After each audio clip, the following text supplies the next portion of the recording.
one of the biggest myths out there is that eczema is just a temporary thing.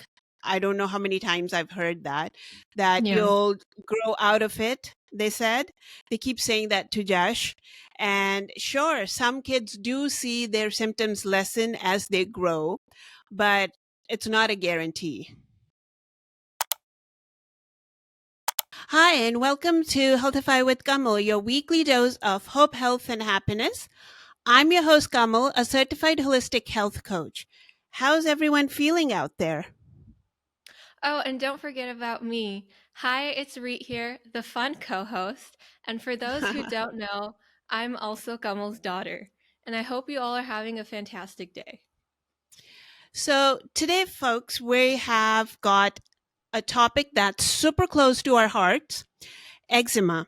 It's not just a word, it's been a part of our family's journey since my son Josh and Reed's little brother was born. Absolutely. And it's been a roller coaster of emotions and learning experiences. We've also discovered some truly enlightening insights along the way: nutrition, daily management, and I can't start on those myths and misconceptions. We're diving deep today. Yeah, so whether you're a fellow eczema warrior or you know someone who has eczema or just curious, stick around. This episode is going to be packed with stories, advice, a whole lot of love. So let's get into it. So, eczema, it's one of those words that you might have heard around being tossed, and many folks aren't really sure what exactly it is. So, in essence, eczema is a skin condition where patches of skin become inflamed, itchy, red, and rough. And sometimes there's even blisters. Oh my God, yes. And you probably remember when Josh was a baby, but he had those red patches on his skin, and that had us, especially you, Mom, so worried because we were like, is this an allergy, a bug bite? What is this? Yeah, exactly. That was such a tough time. And I remember those countless nights we spent researching, especially me, and trying to figure out what was wrong because he was always itching and in pain. And eczema can be a very challenging, especially if you don't know what you're dealing with. And while those patches might look just skin deep, the discomfort and the itchiness can really get to you. Oh, absolutely. And I think it's not just about the physical itchiness and pain. It's also about feeling self conscious, especially as Josh grew older.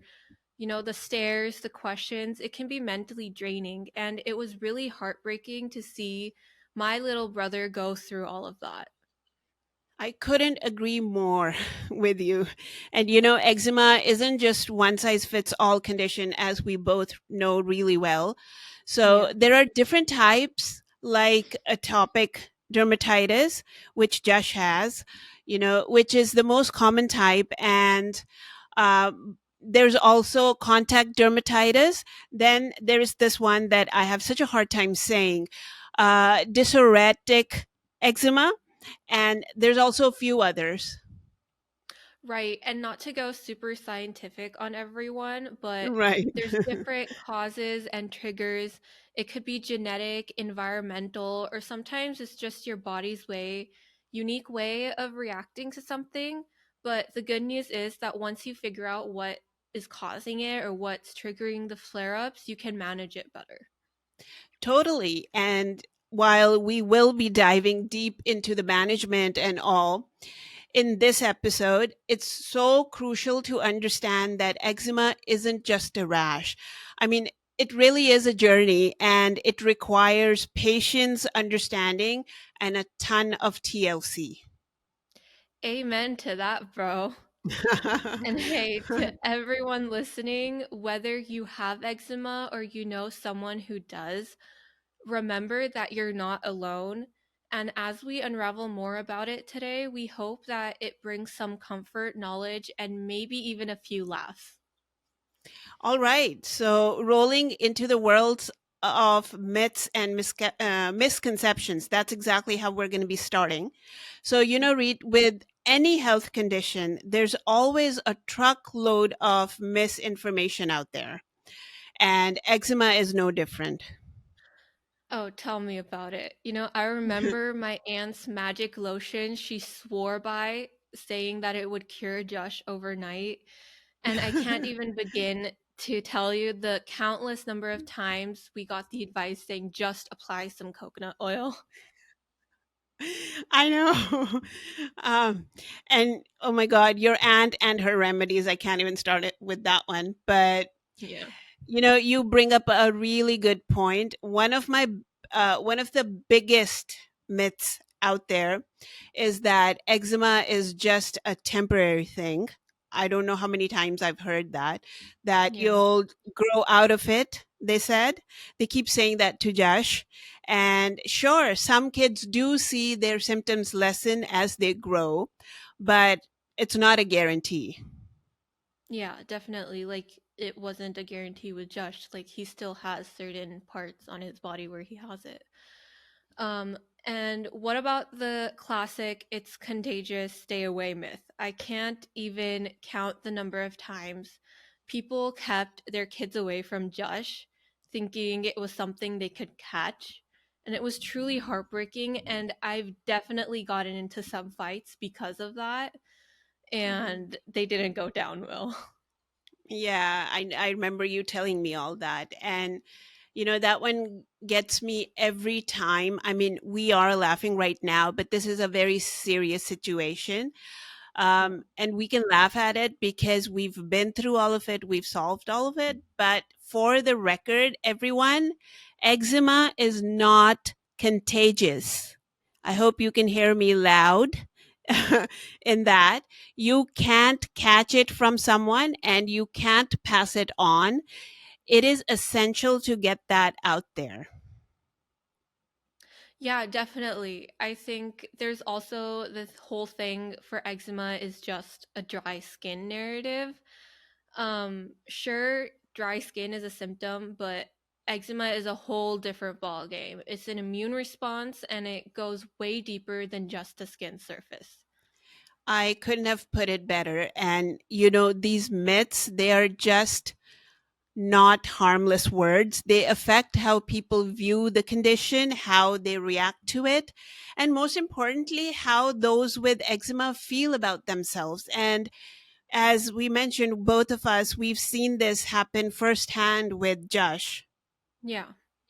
I think that is so spot on. I think it's so crucial to understand and empathize with people that have eczema rather than just jumping to conclusions and saying, oh my God, what is on their skin. And for all our listeners, we're not saying that you can't suggest remedies or share what worked for you or someone you know, but I think it's vital to be kind and remember that what works for one person might not work for another.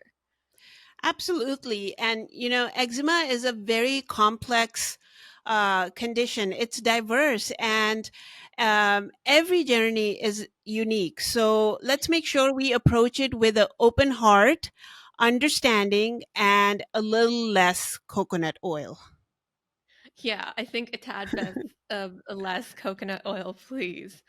And if you're listening to this on Spotify or podcast, we would love if you guys would follow us on Spotify or whatever platform you're listening to this podcast on. If you're listening to us on Spotify, you can just scroll under the episode title and click the follow button there. And while you're at it, it would be great if you give us a review for our podcast because we love to improve and hear you guys' feedback and see what you guys have to say.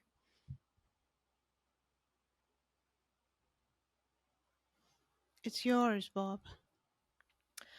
Okay, so moving into a topic that's honestly been a game changer for us: nutrition and eczema. So, Mom, there's that famous saying, you are what you eat. And when it comes to eczema, what goes into your body plays a massive role in what shows up on our skin. Yeah, you hit the nail on the head. So, when Josh first started showing symptoms beside the usual creams and lotions, one of our first stops was looking into his diet because I had previous experience with my own health issues. So I knew to look into the diet. And we started by eliminating dairy and gluten. It was a big shift. And, we noticed a difference right away in how his skin was reacting to all of it. Yeah, I remember that so vividly because there were no more morning cereals for a while, and I was a bit heartbroken by that.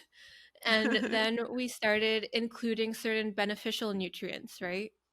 Yeah, exactly. Omega 3s become such a huge part of Josh's diet to this day. But at that time, we had introduced more fish, flax seeds, walnuts, different kinds of nuts, almonds. And then there was also collagen, which we used in powder form to be mixed into his different foods because he was so young and we wanted to take care of the taste part too. So we didn't, we wanted him to like all of this and start including it in his diet. And Yeah. of course, we ensured that he got his dose of vitamins like vitamin B, D, E, and also milk thistle. That was another great addition because liver needs cleansing, and that helps with that.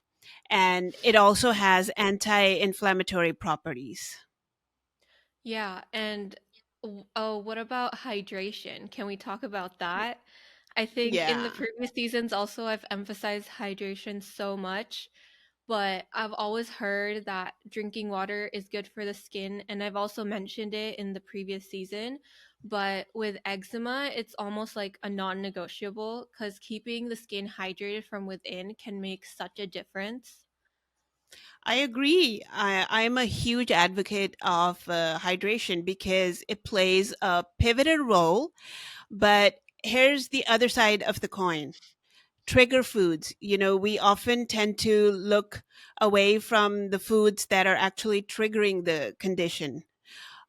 So now, while there isn't really a one size fits all list, like we've mentioned that everybody's journey is a little bit different. For Josh, we noticed that sugar in because as a kid, tend to have a lot more sugar, right? So sugar and citrus foods would often lead to flare ups where he'd get inflamed and be itching a lot. So it was really, I would say, a tough journey of trial and error trying to figure out what were the trigger foods, what was helping him, and what was hurting him. Definitely. The number of times we had to swap out orange juice or soda for another drink was like, there was a lot. Um, but it's all about observing and adapting, right? Recognizing what might be causing those flare ups and then adjusting the diet accordingly. And actually, while we're on this topic, I did a paper in, Mhm. and then another 17 said sugar was a trigger. So, I mean, everything that we eliminated from Josh's diet is basically supported by science. Uh, that's good to know. Yeah.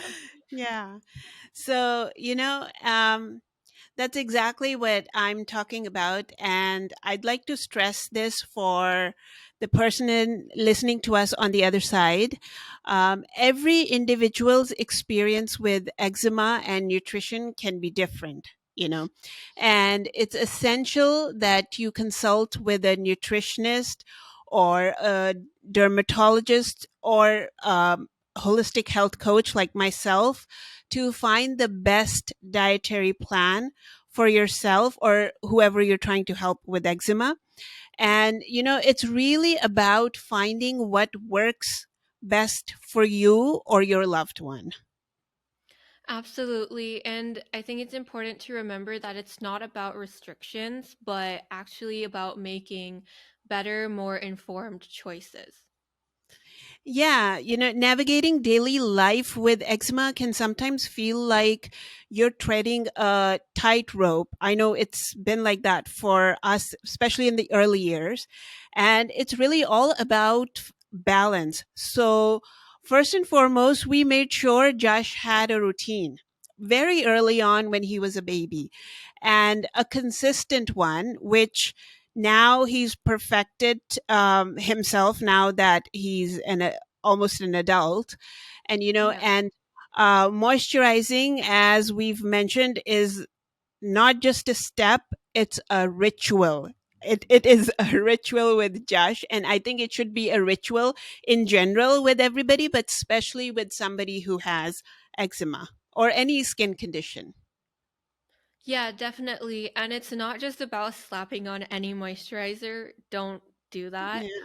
Um, and I remember that mom, you did a lot of research on finding which one was the best one because we needed to find one that wasn't just hydrating, but was also free from irritants. And let's be honest here, some moisturizers felt like a blessing, and others just didn't make the cut. And Josh definitely let us know.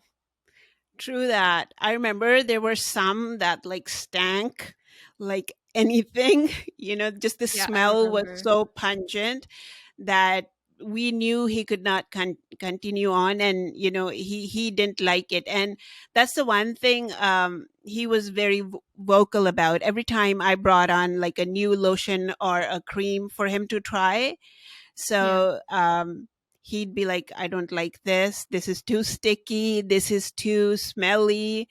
So it was really hard to find what worked for him. And that's exactly my point. Like, it's different for everyone, And Yeah. here I want to give a little pro tip. So, anybody applying moisturizer, you want to apply it when the skin is still a bit damp right after a bath or a shower, because it helps you lock in more moisture. It helps the skin barrier. So, moisture aside, avoiding triggers was paramount, and as you mentioned with the research, right? So Yeah. we found that sulfates commonly found in shampoos, in soaps, in detergents, in a lot of these kind of cleaning agents, it was a big no-no because they're notorious for stripping the skin of natural oils, and that just leads to more dryness. Yeah, and don't get me started on these products. You mentioned laundry detergent, which I Yeah. think not a lot of people think about just because, oh, it's not going directly on your skin, but it's going in the clothes that you're wearing, and that definitely affects your skin, right?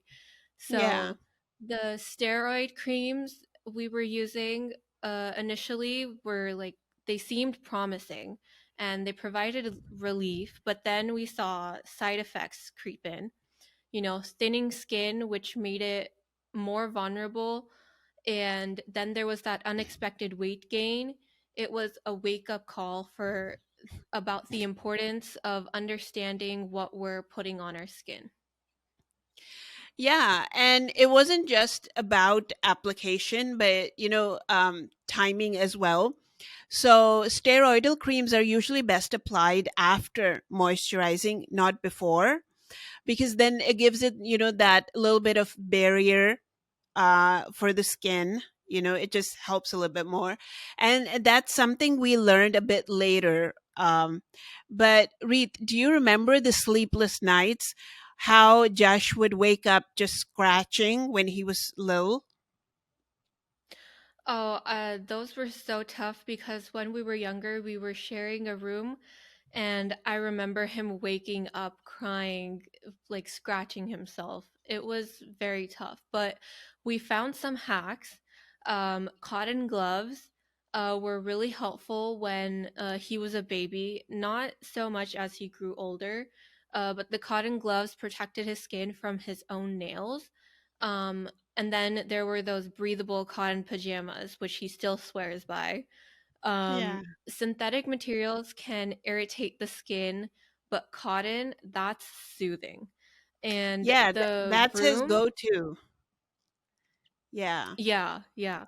And as for the room, it's essential to keep it cool and dust free, to prevent those nighttime flares. Yeah, you're spot on. But even in all those measures, the emotional toll was palpable. And as parents and siblings, you know, I mean, you're what, 3 4 years older than Josh, right? So Yeah, yeah, you remember all this, right? So we watched yeah. Josh grapple with his self-esteem, and flare-ups weren't just skin deep. I mean, they dug deep into his confidence in the early years, especially during his early school years. Yeah, I actually recall all the times he'd hide his arms, avoided wearing short sleeves, or even skip his swimming lessons because he just didn't Hmm. want to show his skin, just because he didn't feel like comfortable around other Yeah. students. And it was really heartbreaking, you know. I remember there was an incident, maybe I think he was in second grade. It was during our lunch period, and there was a student that was bullying him, not letting him sit where there was an empty seat, just because he saw the rash on his skin, or the eczema on his skin, on his hands, and it really messed with him, you know. But I, as the elder sister, came in to the rescue, you know. And there were a lot of times where I fought for him, including that incident where I was like, he can sit wherever he wants. If you can sit wherever you want, don't judge based off of what he looks like, you know. And I think that's why support is invaluable, because you and dad have always encouraged open dialogue, sharing feelings, Yeah. frustrations, and Yeah. small victories. And it's very therapeutic, not just for me, but also for Josh, you know? And Right. now Josh is full of confidence and really owns who he is. If somebody asks him something or somebody passes a comment to him about his eczema, he really just like brushes it off of his shoulder. He's like, I don't care. This is who I am. And eczema is not entirely me, it's just a part of me. Yeah, but firstly, I want to say yay for the big sister, Yeah. for always looking out for the little brother. And support, communication, understanding, they are the pillars. And beyond family, finding a community or a sport group can be a game changer. And some people need that even more because they may not have a family support or Yeah. somebody in their family, so it becomes definitely very paramount for them. And sharing experiences, solutions, or sometimes just having somebody who truly gets you can make all the difference. And I feel like it's extremely important for you to seek that. Yeah, definitely. And, you know, that can be in a community, like you mentioned, family, or even having supportive friends, I think are very important, especially if you are in your teen years. It can be very hard sometimes to express to your parents how you're feeling, you know, just because you're going through so many emotions. So if you have some good supportive friends, it can really help. Um, and eczema, you know, is a journey with ups and downs, but I think it's also a testament to resilience, strength, the power of community. So let's always be there for each other and understand the struggles and celebrate the triumphs, you know? It's very important to do that also. So, mom, with your background as a holistic health coach, you've always emphasized the interconnectedness of the body. Eczema Yeah. isn't just about being skin deep, as you mentioned. It's got a Right. lot to do with our immune system too, right? Hmm. Yeah, absolutely. And at its core, eczema, or atopic dermatitis, as it's often termed, is an immune condition. It's a autoimmune condition which not a lot of people know. and understand. Yeah. So, what this basically means is that our immune system, which normally protects us from foreign invaders like bacteria, viruses, it mistakenly starts attacking our body. That's what autoimmune is. And Yeah. in this case, it's the skin, right? And while eczema might be the main focus in all of this scenario, it's really crucial to realize that it extends way beyond just the skin. So if you don't take care of yourself for the long haul, right? So conditions like asthma, allergies, and some autoimmune diseases like lupus, RA, which is rheumatoid arthritis, can be more Yeah. likely to pop up. So it's important to take care of yourself. Yeah, I think that's pretty intense. But you often mention that the about the gut when you're talking about immunity. So what's the Yeah. connection there? Yeah, this is a great, great question. You see, around 70 to 80% of our immune cells actually reside in our gut. Okay. So Yeah. this makes our digestive system a very central player in our overall immunity. But now here's the fascinating part: our gut is home to trillions of microbes. So collectively, this is known as a gut microbiome. I know a lot of people mention the word, but don't really understand it. So now you Yeah. know. And this microbiome plays a vital role in regulating our immune responses. So you're basically saying that a healthy gut could mean a healthier immune response. Exactly. So if our gut microbiome is out of balance, which means harmful bacteria overpower the beneficial ones, it can lead to a heightened immune response. So, this imbalance termed as dysbiosis. I know your science brain is like lighting up Yeah. right now. Yeah. So, yeah, this imbalance termed as dysbiosis is believed to be a key factor in various autoimmune conditions, including eczema. Okay, so now this is all making sense because of what you've explained. So, Yeah. how do we ensure a healthy gut? Okay, so the answer here is probiotics. That's just part of it, right? But Oh, probiotics, yeah. and these are basically beneficial bacteria that support your healthy gut environment. So, consuming probiotic rich foods can help restore a balanced gut microbiome, Yeah. and addition, or you can take it in supplement form if that works better for you. But you want to make sure to take it on an empty stomach and not have anything acidic afterwards for like good hour, I would say. Yeah. Just So, no more yeah. coffee. Yeah, right away. Like first thing in the morning, you don't want to do that. So, Yeah. and additionally, prebiotics, which are foods that feed our good bacteria, so foods like garlic, onion, asparagus, these all play a crucial role in taking care of the gut. Yeah, it seems to be like a garden with all of the veggies that you just mentioned. But Yeah. nurturing the good plants and keeping the weeds at bay, I think, is the lesson here. Yeah, what a perfect analogy. And Yeah. in this garden of ours, when the good plants thrive, meaning the good bacteria, right? Yeah. They ensure a balanced immune response. So, potentially reducing the severity of autoimmune conditions like eczema.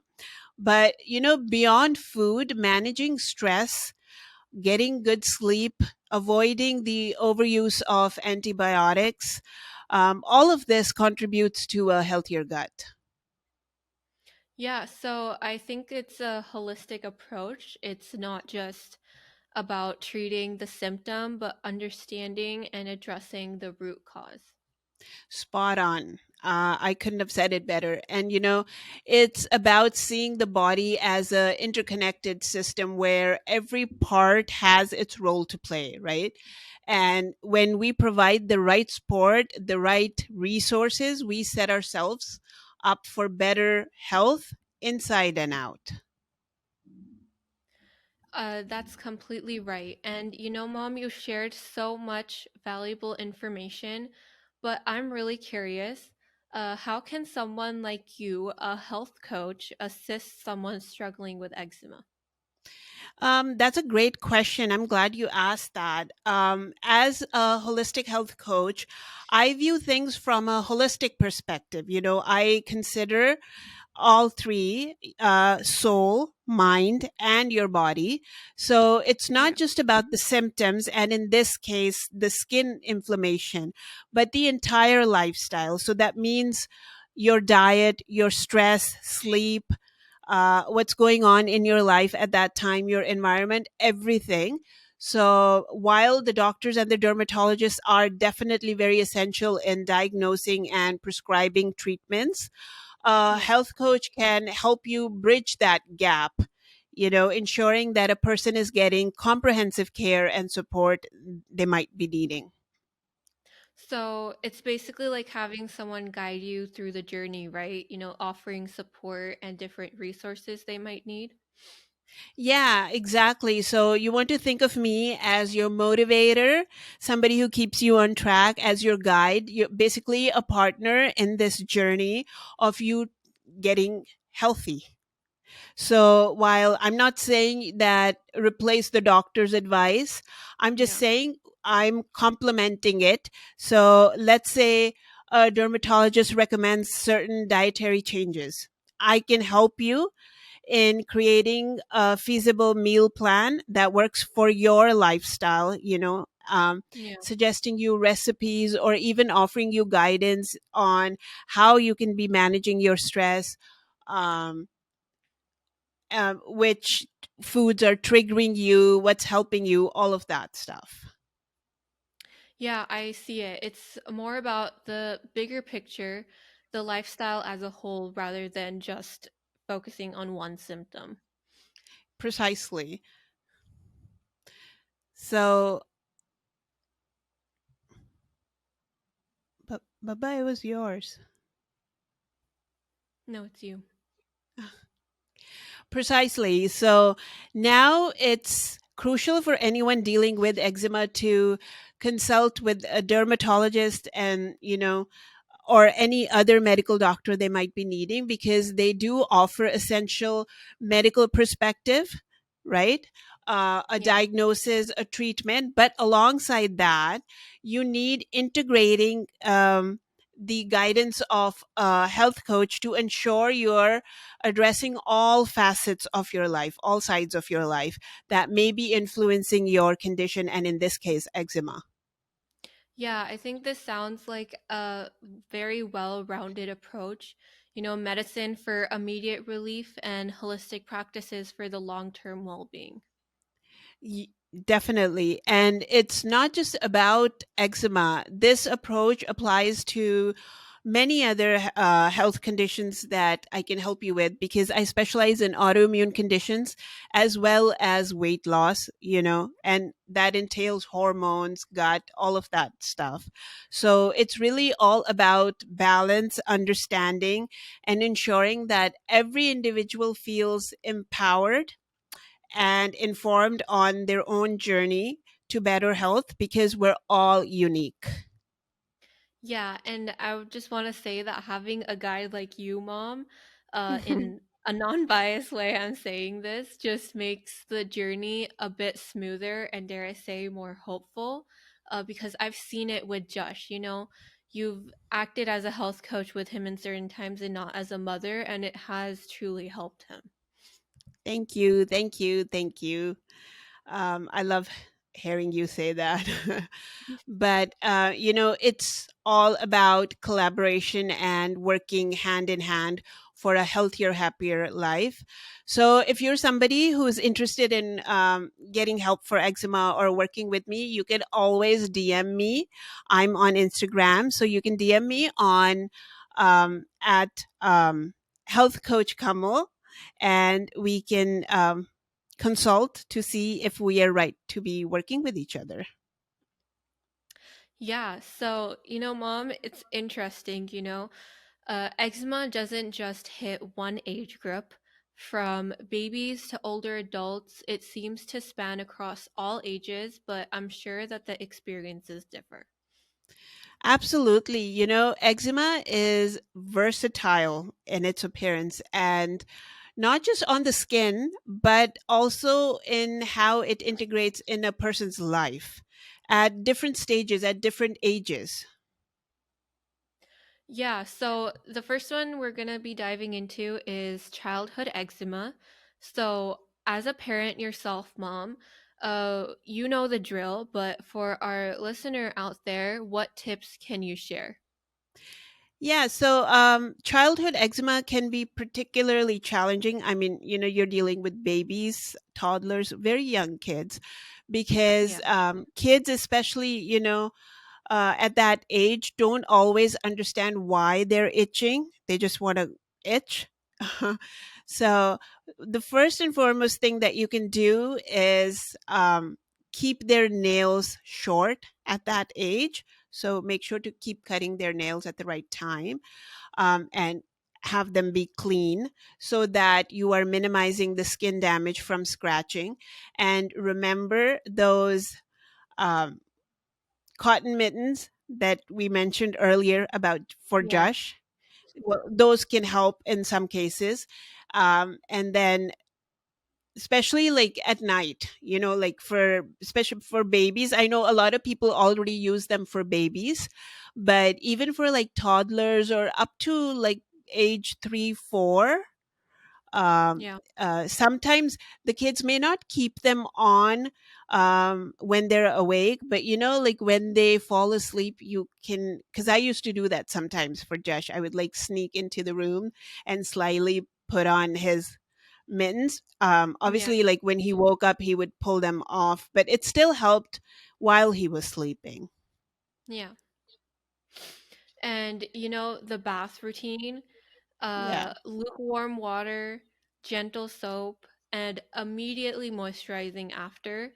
Because keeping the skin hydrated is half the battle won. And I know this is something that you did. Uh, this was the bath routine that you did for Josh when he was younger. Yeah. And for moving on to older kids, like when they're a little bit older, the one thing that you can do is educate them, because education is vital in this case. And helping them understand their condition can make them feel more in control and less frustrated. And um, I know, like with Josh, as soon as he could start to understand what was going on, I started researching, learning myself, and also along the way educating him, making him understand what was going on with his skin, with his body. Yeah, and speaking of older kids, let's transition to teenagers and young adults. Yeah. Those crazy years. Um, Throw eczema into the mix, and it's a cocktail of a whole bunch of challenges. I agree. I mean, teenagers are already navigating hormonal changes, peer pressure, and the quest of who am I? This identity quest, and throw in eczema flare-ups, and that their self-esteem takes a hit. Right. So Yeah, it's essential for them to find a balance between social life and self-care, and especially for girls, like using makeup, for yeah. example. It's okay, but you should opt for hypoallergenic products in that case. Yeah, and I think that they should never feel the need to hide it or be embarrassed of it. Like I said earlier, having supportive friends and being open about your condition can be liberating. Self acceptance is very crucial when it comes to a condition like eczema, because if you can accept it, then it really doesn't matter what other people are saying. Yeah, and moving on now, when we talk about older adults, um, fully grown adults, basically, I'm saying. So Yeah. eczema presents its unique set of challenges. And as we age, our skin naturally becomes drier, which I'm experiencing myself Yeah. being in my 40s. Um, for someone with eczema, this can exacerbate the condition, make it even worse. Yeah. And then think, isn't there also a greater risk of getting infections in older adults too? Yeah, due to a combination of thinner skin and a weaker immune system, which it weakens over time, like as you're getting older. Yeah. Plus, older adults might be on medications that can impact their skin health or their immune system. And it's essential for them to keep their skin well moisturized and to stay hydrated and also maintain regular checkups with their dermatologist. I mean, the hydration, the moisturization, all of this is important at every age, but it becomes a little bit extra important as you're growing older. Yeah, so it basically sounds like regardless of age, understanding, adaptation, and self-care are the key themes in managing eczema. Yeah, you've summed it up perfectly. At each age group has its own challenges, but with the right knowledge and support, living with eczema becomes more manageable. So you want to keep doing that. Okay, Mom. So it's that time in our podcast where we're going to be diving into the treasure trove of questions from our listeners. And I've got to say, we've received so many questions this week, particularly on eczema. I love this segment. It's our chance to directly connect with you, the person listening to us on the other side. All Yeah. right, Reed. Okay, hit me up with the first question. Okay, here it goes. So, our first question is from Alice. So, she writes that I've recently been diagnosed with eczema and I'm struggling with flare ups. So, how often should I moisturize? And are there any specific ingredients I should look for or avoid in my moisturizers? Okay, so this is a great question, Alice. Moisturizing is actually pivotal in managing eczema, as I've also mentioned this before. And ideally, you'd want to moisturize at least twice a day, you know, sometimes even three, and all make sure to always moisturize after you have taken a bath or washing hands. And you want to look for creams with ceramides as they help repair the skin barrier. Avoid products with fragrances, parabens, or alcohol, as they can be very irritating to the skin. Yeah, I think that's a really solid answer, Mom. Okay, so now we're gonna move on to our next question, and this one is from Raj. He says that my son has eczema, and I've noticed that it gets worse in the winter time, and he's Mhm. asking why is that, and what can we do? Okay, so this is seasonal triggers. That's what we're talking about here. Yes, many people, especially those with eczema, find winter very challenging because the air is drier, both outside and inside, with heating, especially if you have heating, right? And this can strip the skin of its natural moisture. So, my suggestion here would be to use humidifiers indoors. Keep the moisturization regular, and you want to dress in breathable fabrics. I know it's cold, but choose fabrics that don't irritate your skin, are soft to your skin, and are breathable. Yeah, humidifiers are a game changer in winter time, just for, you and me, but also for Josh especially. Yeah. All right, so let's take one more question. So this question is from Alina.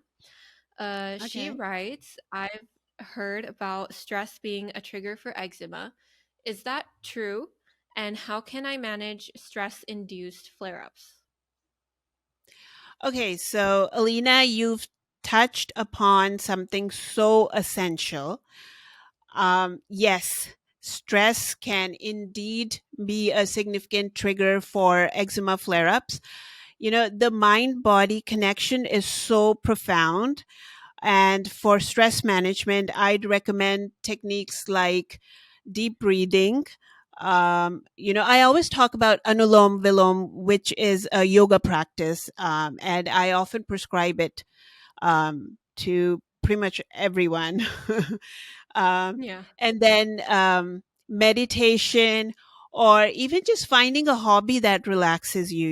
And remember, it's okay to seek professional help or counseling if you're finding it hard to manage your stress. Yeah, absolutely. Mental health plays a crucial role in our overall well being, and I think it's very good that you addressed it here. Okay, so we hope that today's episode has provided some insights, some comfort, and perhaps even some strategies to those dealing with eczema.